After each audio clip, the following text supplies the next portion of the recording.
I was standing in front of a massive oil painting the other day, Jacques-Louis David's famous portrait of Napoleon crossing the Alps. You've probably seen it. He's rearing up on a white horse, looking every bit the conqueror, draped in this enormous electric red cloak that practically screams for your attention. A guy standing next to me leaned in and whispered, "He looks bold, doesn't he? But if a man wore that much red today, we'd assume he was heading to a high-fashion gala, not a battlefield." He had a point. In our modern world, we've struck a silent deal with the color wheel. We see a vibrant red dress or a swipe of crimson lipstick and immediately think of feminine allure, passion, or the femme fatale. Meanwhile, blue has become the safe, chill uniform of the modern man, the color of the corporate suit and the reliable denim jean. We treat these associations like they are baked into our DNA. But here is the strange part. If you stepped into a time machine and told a Renaissance master or a Roman senator that red was for girls, they would think you'd lost your mind. To them, red wasn't about romance. It was about the Tyrian purple of emperors, a pigment so rare it cost its weight in gold. It was the color of blood, power, and the iron-fisted authority of men who ruled the known world. Blue, on the other hand, was the mother's color. It was the ultramarine ground from precious lapis lazuli, reserved strictly for the robes of the Virgin Mary to signify grace, mystery, and the ultimate feminine divinity. In ancient China, the red man and green woman followed the exact same logic. Red was the peak of official status and masculine success. So how did the color of blood-stained conquerors and high-ranking officials end up in a makeup bag? And why did the most divine female hue in history become the default setting for a boy's nursery? This wasn't just a random swap in fashion trends. It was a 180-degree flip that reveals a hidden history of power, the male gaze, and how we've been subtly manipulated by the very light waves we see every day. So our mission today is a pretty ambitious one. We're going to try and trace the biological and historical wiring of gender dynamics. It's a huge topic. It is. And we're going to use color, of all things, as our main lens to understand these big ideas like, power, sexual selection, and how evolutionary psychology can actually explain a lot of modern behavior. And we've got a really interesting stack of sources to do it. It's not just art history. We're looking at everything from historical accounts of Roman law to these super modern studies on the gig economy. Right. It's a pretty wide net. It is. And I think it's a fascinating journey because we tend to dismiss these things, pink for girls, blue for boys, red for passion. We see them as these arbitrary cultural trends. Yeah, you just assume a marketing department came up with it in the 50s or something. Exactly. We think of it as fashion, as choices made by executives. But when you really dig into the sources we've got lined up today, you realize this isn't just about fashion history at all. It's about something much deeper. It's about life history strategies. Okay, that's a term we're going to have to unpack. Life history strategies. For sure. But in short, it's about these distinct, measurable biological strategies for survival and reproduction.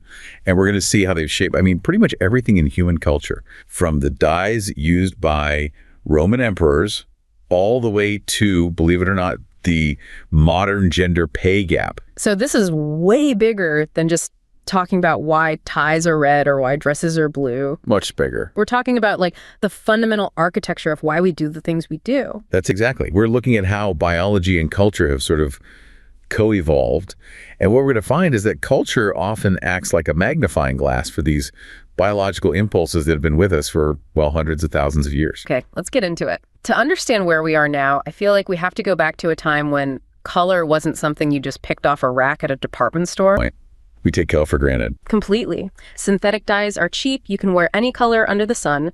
But for most of human history, color was technology. It was scarce. It was powerful. And to kick this off, I want to start with a story from the archives that really sets the scene for what the color red used to mean in the ancient world. I was reading through some historical archives about the Roman elite, and I want you to imagine a man named Valerius standing atop a marble podium in the heart of Rome. He isn't wearing the soft floral palettes we might associate with modern fashion. He's draped in the Tyro purple, a hue so deep it bleeds into a violent crimson. To Valerius, this color isn't an aesthetic choice, it is a biological warning.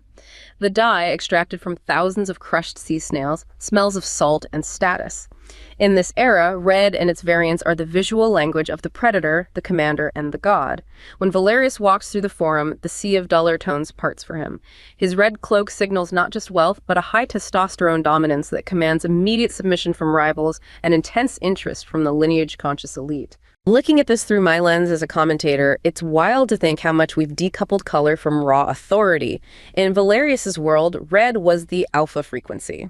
My takeaway is that we often forget that for most of human history, the most vibrant colors weren't meant to beautify the wearer for another's pleasure, but to broadcast a terrifying level of social and biological potency. It was the ultimate signal of sexual selection through the display of sheer, unadulterated power. That phrase, tyro purple, or Tyrian purple, it's incredibly evocative, isn't it?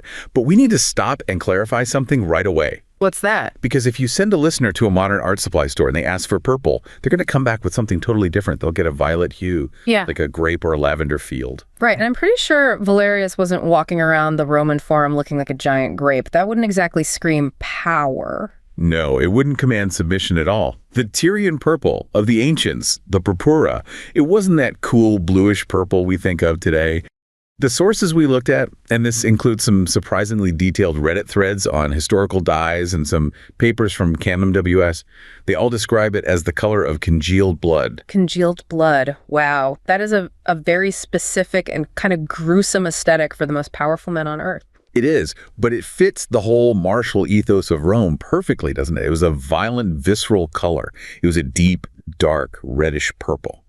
Sometimes it looked almost black in the shade, but when the sunlight hit it, it had this vibrant crimson undertone. It looked like a fresh wound. And the way they got this color, you mentioned the smell in the story. It wasn't just a visual thing. No, the smell was a huge part of the experience. The story says salt and status. Yeah. In reality, it was probably closer to the smell of rotting death. Yeah. The dye came from a particular sea snail, the murex snail. This wasn't a plant you could just grow in a field. To get that color, you had to crush the snail's flesh. Wow. You had to break the shell, surgically extract this tiny little gland called the hypobranchial gland, and then you'd let thousands upon thousands of these glands just rot and ferment in giant lead vats in the sun for days on end. That sounds less like luxury fashion and more like a public health hazard. It was an industrial nightmare. I mean, the smell from these dying pits was legendary. They had to be located downwind from any major city. And the yield was just astonishingly low. The sources state it took approximately 12,000 snails. 12,000? 12,000 snails to produce just 1.4 grams of pure dye. Wait, 1.4 grams, that's nothing. That's barely enough to dye a handkerchief, maybe. Exactly. It was just enough to color the trim of a garment, that famous purple border on the Roman toga praetexta, that was it. So to dye an entire cloak of solid Tyrian purple, like your Valerius is wearing, that was an expense on the level of a military campaign. It was an astronomical amount of money. So when this guy Valerius walks by, you aren't just seeing a color. You're smelling the slaughter. You're smelling the sheer economic waste required to produce that garment. You are literally smelling his money. It's sensory dominance. People would have smelled his power coming down the street long before they saw him. It's the ultimate flex then. It's not just I have money. It's I have so many resources that I can afford to crush a mountain of marine life just to stain my clothes. It's a level of excess that signals like total invulnerability. And because it was so potent a signal, it was, of course, heavily regulated. It wasn't just that you probably couldn't afford it. In many eras, you literally weren't allowed to buy it, even if you could. Like a restricted substance. Exactly. In Rome, that purple stripe was a badge of office, reserved for senators and magistrates. Later on, in the Byzantine era, they codified it with what they called sumptuary laws. Laws about what you can consume. Laws that dictated what you could wear, eat, or own based on your social class. Yeah. And they eventually restricted royal purple solely to the emperor and his family. If a commoner, even a fantastically rich merchant, was caught wearing it, it was considered treason. You could be executed for wearing a color? You could be executed for wearing a color. That's how seriously they took it. That is the definition of gatekeeping. But, you know, human nature being what it is, people must have tried to fake it. I mean, we have knockoff luxury brands today. Surely there were knockoff Roman senators. Oh, constantly. The sources talk about this. People would try to mix dyes to get a similar color. They'd use madder root, which gives a kind of rusty red, and then mix it with woad, which is a plant that gives a blue, to try and approximate the purplish hue. But I'm guessing it wasn't the same. Not even close.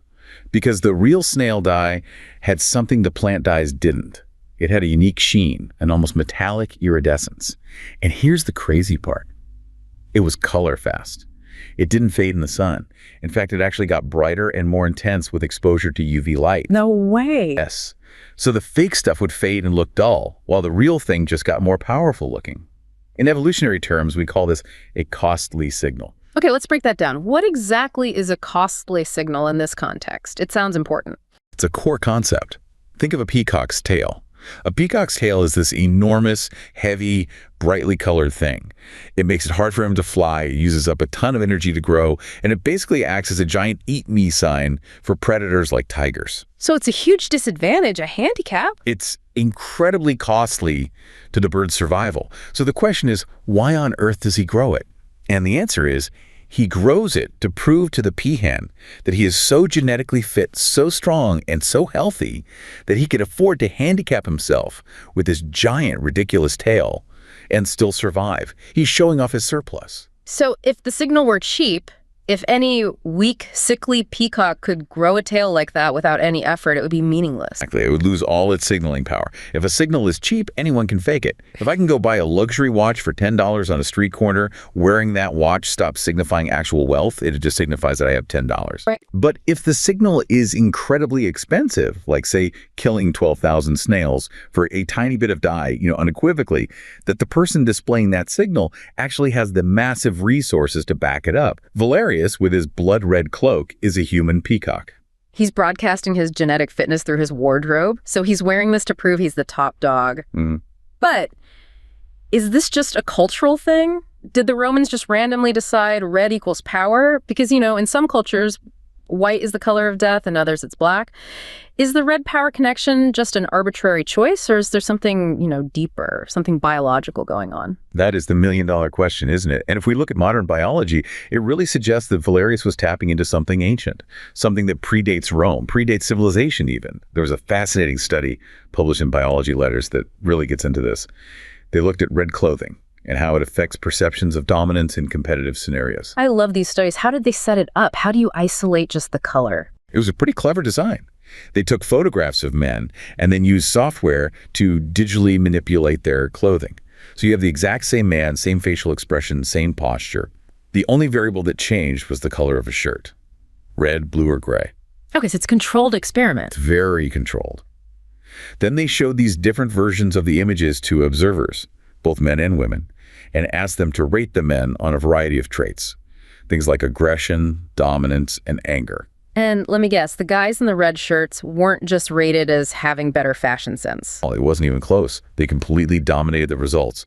Men wearing red were rated as significantly more aggressive and dominant by both the male and the female observers. Wow, so it affects everyone's perception. Everyone's. And it gets even more specific. They did another test, a categorization test, where they flash a face on a screen very quickly, and you have to categorize the emotion you see.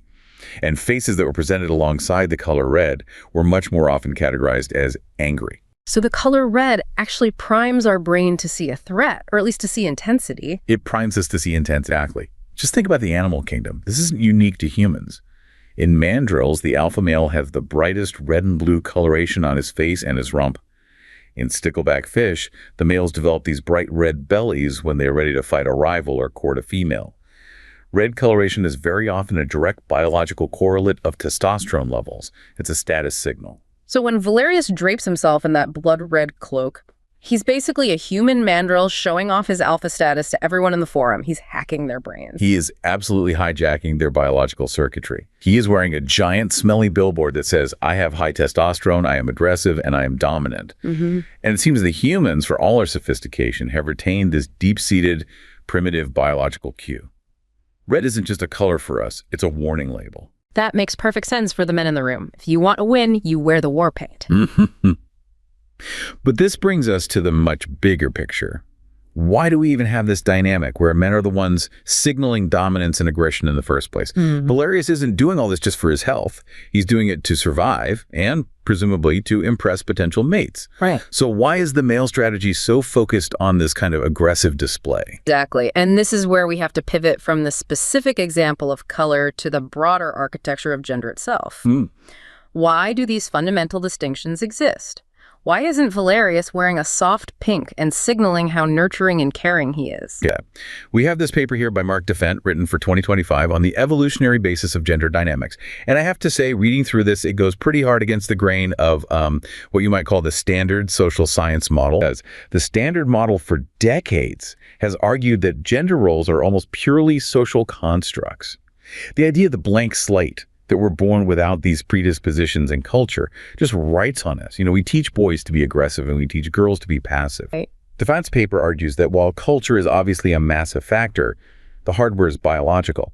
He reevaluates the whole concept of patriarchy, not necessarily as a malicious conspiracy of male oppression, but as an adaptive strategy that was driven, ironically, by female choice. Female choice created patriarchy. That sounds incredibly counterintuitive. It sounds like a total paradox, right? But the logic starts with something called parental investment theory. This is really the bedrock of modern evolutionary psychology. Biologically, the act of reproduction is very, very cheap for men. Cheap how? Sperm is abundant and metabolically inexpensive to produce. A man can theoretically father hundreds, even thousands of children with very little biological time or energy investment. The old spread the seed strategy, as they say. It's biologically accurate. For women, however, reproduction is the most expensive thing they will ever do. You have 9 months of pregnancy, which is a huge physical drain. Then there are the significant risks of childbirth itself, which for most of human history was a leading cause of death for women. And that's followed by months or years of nursing, and of course, a limited number of eggs. So the investment portfolios are completely lopsided. One side is putting in pennies, and the other side is putting in their entire life savings with every single child. That's the perfect analogy. And because the female investment is so astronomically high, she becomes what biology calls the limiting factor. And the theory dictates that the sex with a higher investment must evolve to be the selector, the choosy one. She can't afford to make a bad investment. She absolutely cannot afford to make a mistake with a partner who has poor genes, is sickly, or crucially, has no resources to help raise that incredibly high-cost child. So over millions of years, women evolved to be the gatekeepers of reproduction. Okay, so women evolved to be the selectors. Where do men fit in? Well, because women are the gatekeepers, men evolved to compete ferociously for access to them. This is what we call intersexual competition. It's male-on-male competition. And this is the evolutionary pressure that explains why men are, on average, physically larger, stronger, and possess significantly more testosterone. How much more are we talking? About 10 to 20 times more than women on average. It's a huge hormonal difference. Wow. I don't think most people realize the gap is that significant. It's massive. And testosterone isn't just some male hormone that makes your voice drop or hair grow on your chest. It's a risk hormone. It's a competition hormone. It drives the competitiveness, the aggression, the status seeking, and the single-minded focus on acquiring resources that is required to win that competition. So Valerius needs to be dominant because if he isn't, he doesn't get the resources. And if he doesn't get the resources, he doesn't get chosen by the selector. It's all connected. It's a feedback loop. His red cloak is a direct result of that selective pressure. Now, I can hear some of our listeners bristling at this. It feels very deterministic. Men are from Mars, women are from Venus, but with a scientific justification. It sounds like we're reducing complex modern human beings to their breeding strategies. And that's a very common and understandable reaction. This field has always been controversial. There's a famous story from 1978. E.O. Wilson, who is basically the father of sociobiology, was giving a talk on this exact topic at a conference. And a protester rushed the stage and dumped a pitcher of ice water right over his head, shouting about how these theories were just excuses for sexism and racism. Wow. That's a tough crowd. The fear is always that if we say something is biological, we are also saying it is good or right or, worst of all, unchangeable. But what Defant and other evolutionary psychologists are arguing is that these are predispositions, not moral prescriptions. They're not destiny. It's the wiring, not the final program. Exactly. Just because men might be biologically predisposed towards aggression doesn't mean we should tolerate violence or that it's inevitable. Of course not. But ignoring the wiring doesn't help us understand the behavior. We have to look at the machinery under the hood if we want to understand why the car drives the way it does. So let's take that machinery and apply it to the modern world. We aren't crushing snails for dye anymore, and most of us aren't fighting with swords in the forum. Does this ancient wiring actually show up in how we work and live today in 2026? It does, and the source material gets right into this. Look at the modern economy. Defendant applies this framework directly to two very hot-button issues: the wage gap and the glass ceiling. Okay, this is where it gets really interesting. The argument in the paper is that the pay gap, for example, isn't solely the result of systemic discrimination. A large chunk of it, they argue, comes down to differences in occupational choice, total hours worked, and crucially, risk tolerance.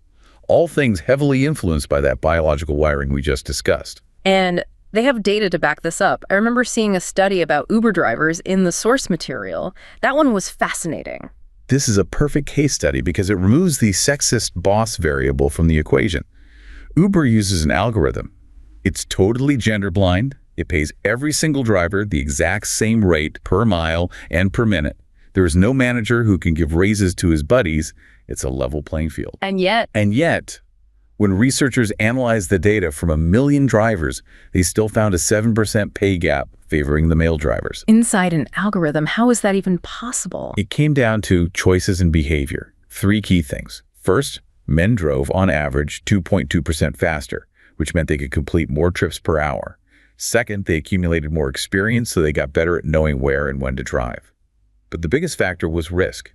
Risk-taking behavior. Exactly. The men in the study were more likely to work the unsafe but more lucrative hours, late nights, weekends, driving in high-crime areas, that paid more because of surge pricing. So the same testosterone-driven risk tolerance that made Valerius wear red and go to war is now making a guy drive an Uber at 2 in the morning in a rough part of town to make an extra $20. He is trading safety for resources.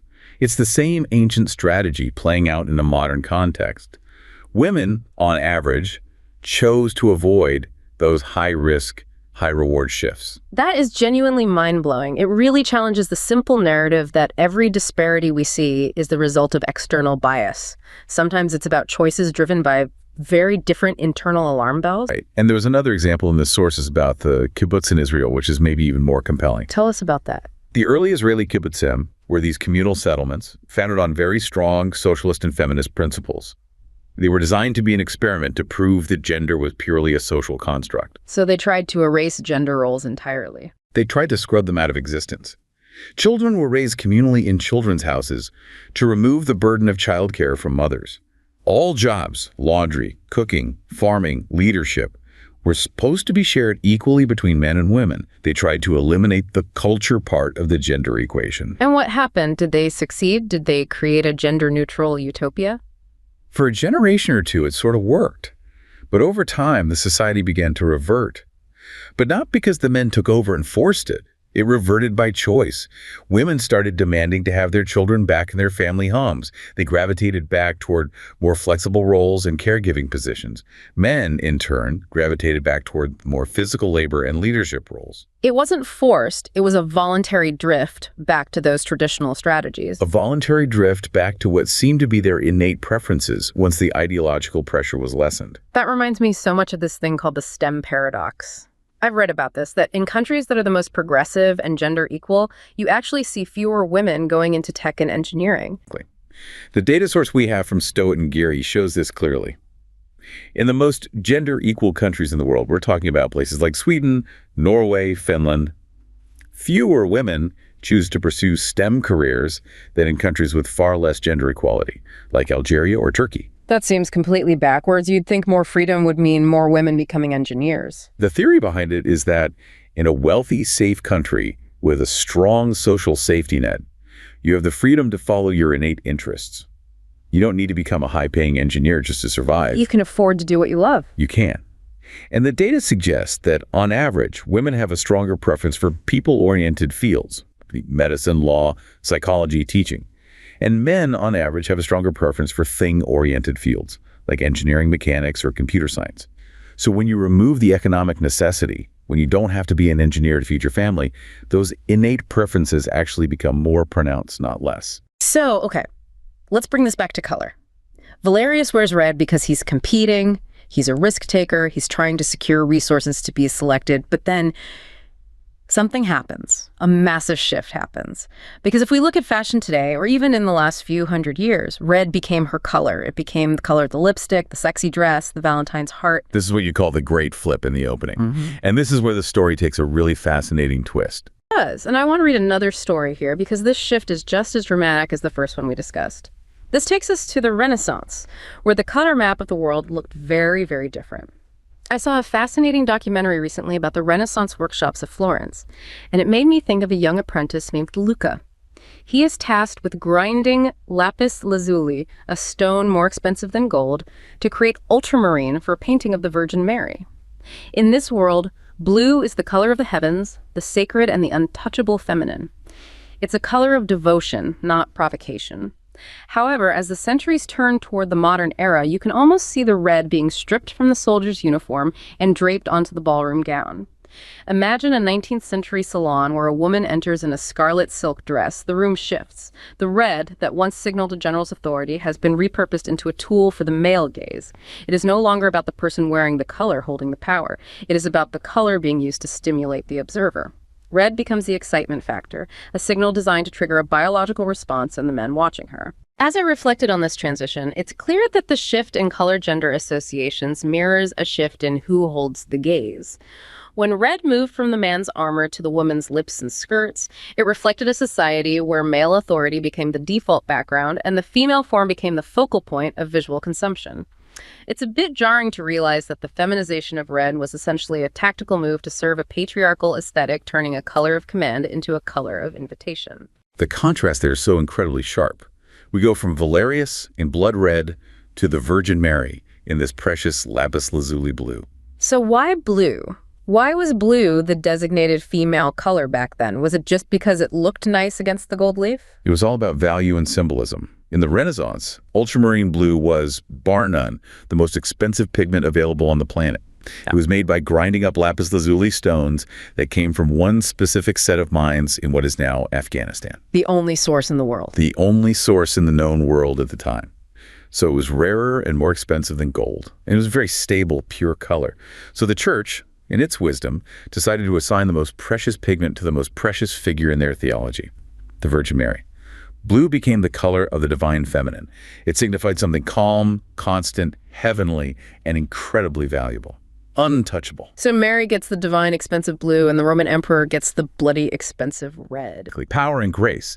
And it wasn't just a European thing. The sources mentioned that in ancient China they had a very similar concept. Red man, green, or blue woman. The character for green and blue was often the same. Red was for official status, for success, for the masculine yang energy.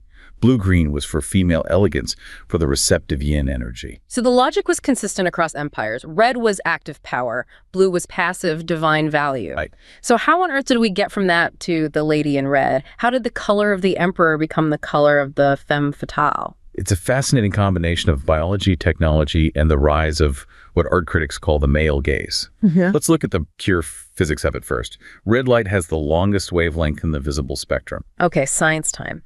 What does having the longest wavelength actually do to our eyeballs and our brains? Well, because it has the longest wavelength, the lens of your eye actually has to adjust the most to focus it. It's literally harder work to look at red.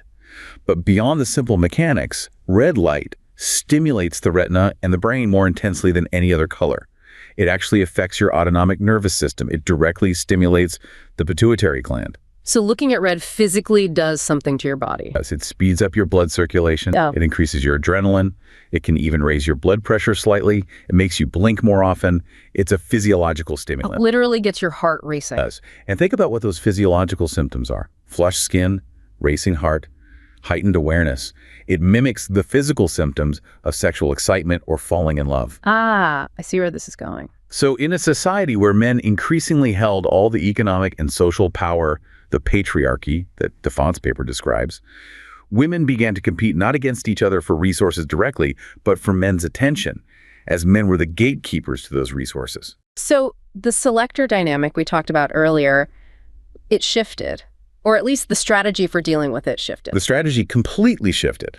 If men are the ones holding the resources you need to survive and raise children, and men are visually and biologically wired to be stimulated by the color red, then wearing red becomes a massive tactical advantage for a woman in the mating market. It's a way to get noticed. It's more than that.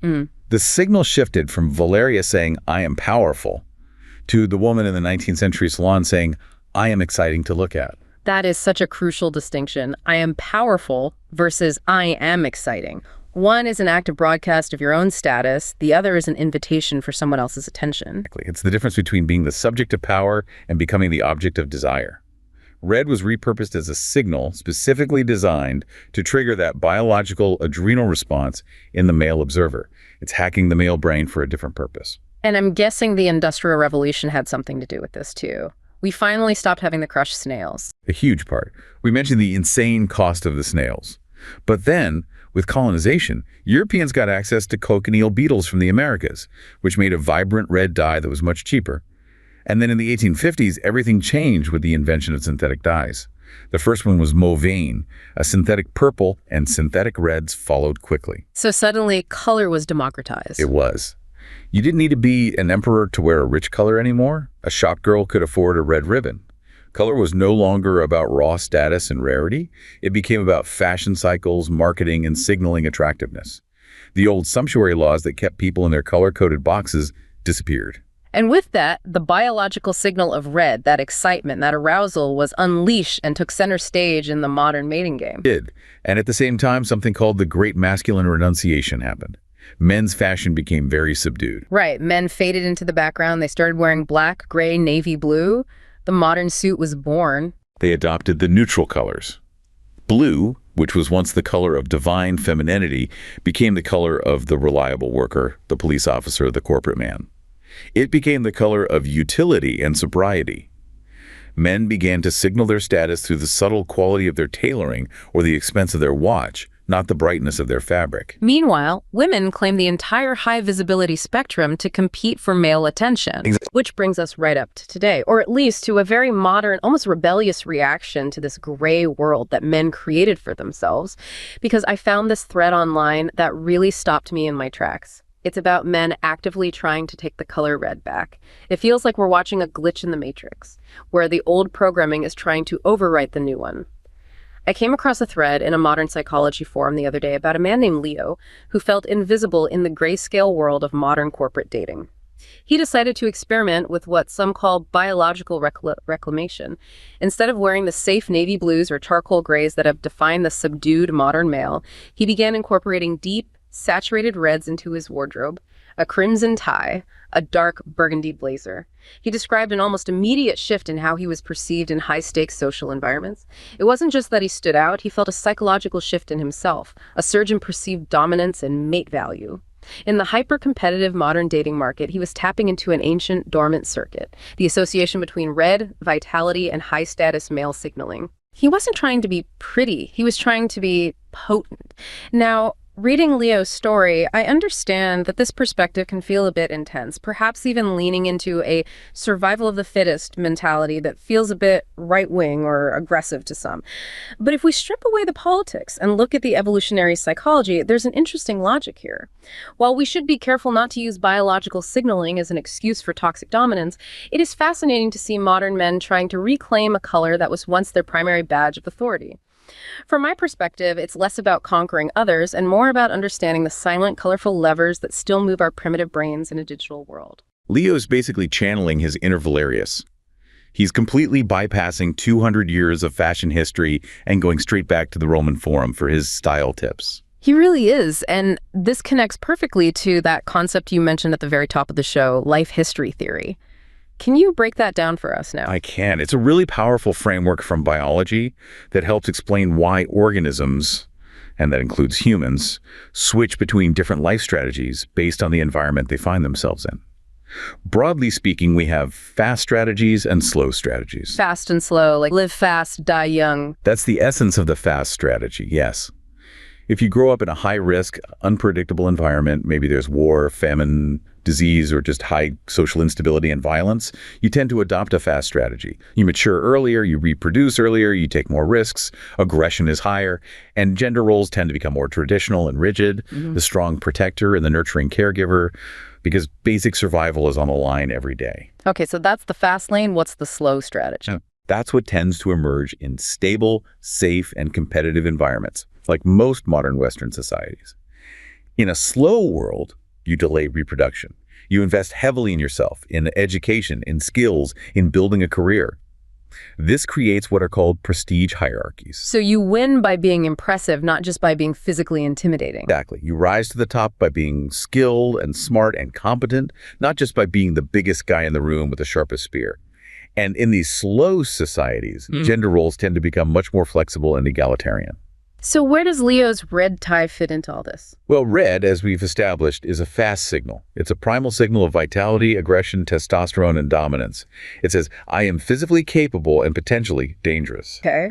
So when Leo wears that crimson tie into a corporate boardroom, which is typically a slow, prestige-based environment where you're supposed to compete with spreadsheets and presentations, he is hacking the system. He's injecting a fast signal of raw biological dominance into a slow world. He's bringing a sword to a chess match. In a way, yes. And it works because even though we're playing chess, we're still primates. Our ancient brains still recognize and respect the sword. And especially in a modern mating market that's become hyper-competitive, where online dating apps turn everyone into a commodity in a giant catalog, he's trying to stand out. He's not signaling, I'm a reliable provider with a safe blue tie. He's signaling potency. This brings us back to that really thorny debate about the selector. We touched on it earlier, that biologically women are the choosers, but there was this huge debate on the Reddit thread related to Leo's story. Some people were arguing that no, men are the selectors because historically they had the money and the power. They were the ones who picked the wife. It's a really complex tension, and both sides have a point. Biologically, the baseline is that females are the limiting factor and therefore the default selectors. That's the fundamental hardware. However, in those dominance-based societies we talked about, those fast, high-risk cultures, men often monopolized resources and power specifically to constrain female choice. What do you mean by constrained choice? You mean things like foot binding in China or laws that prevented women from owning property? Exactly that. Or even things like corsets, which physically restricted female mobility, or laws that prevented women from having their own bank accounts or getting an education. These cultural practices limit a woman's autonomy. If a woman needs a man for her basic survival because she isn't allowed to work or own anything, her choice of a partner isn't really a free choice.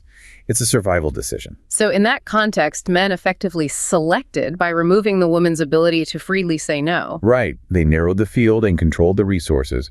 But as society becomes more stable and safer, as we move toward that slow strategy. Exactly. As we move toward a slow world where women have access to education, careers, and their own resources, those constraints fall away. A woman doesn't need a male provider for her basic survival anymore. And so female choice becomes paramount again. The biological default reasserts itself.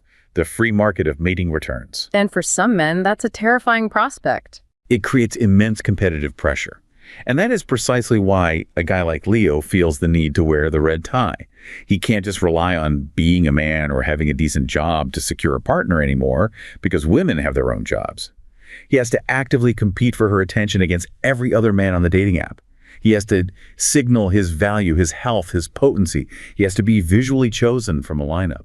It's almost like we've come full circle in a really strange way. Valerius wore red to dominate his male rivals and be chosen by the elite. Then, for a few centuries, women wore red to be chosen by men who held all the economic cards.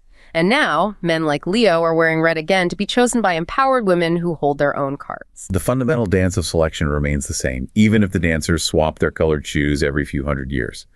We're still navigating these ancient imperatives, dominance, selection, resources, but we're doing it in this bizarre modern landscape of office jobs and dating apps. Or biological hardware running software that hasn't been updated in 10,000 years, trying to interface with a digital world that changes by the second. It's really incredible to trace this one single thread through history.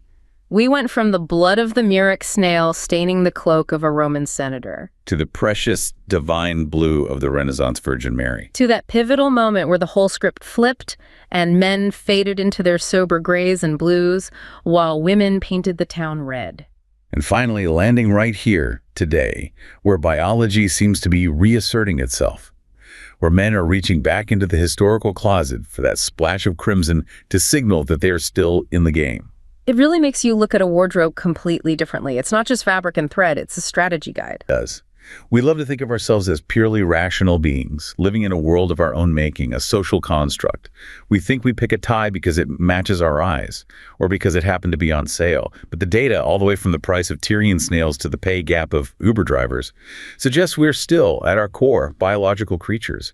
We are navigating ancient imperatives every single day. Color isn't just decoration, it's code. It's a code we're all reading and writing all the time, whether we realize it or not. So the next time you're in a meeting and you see that red power tie across the boardroom, or you see a blue dress at a party, maybe don't just see the fabric. Try and look past it. See the thousands and thousands of years of biological warfare, trade, and evolution stitched right into the seams. I will see you on the next one.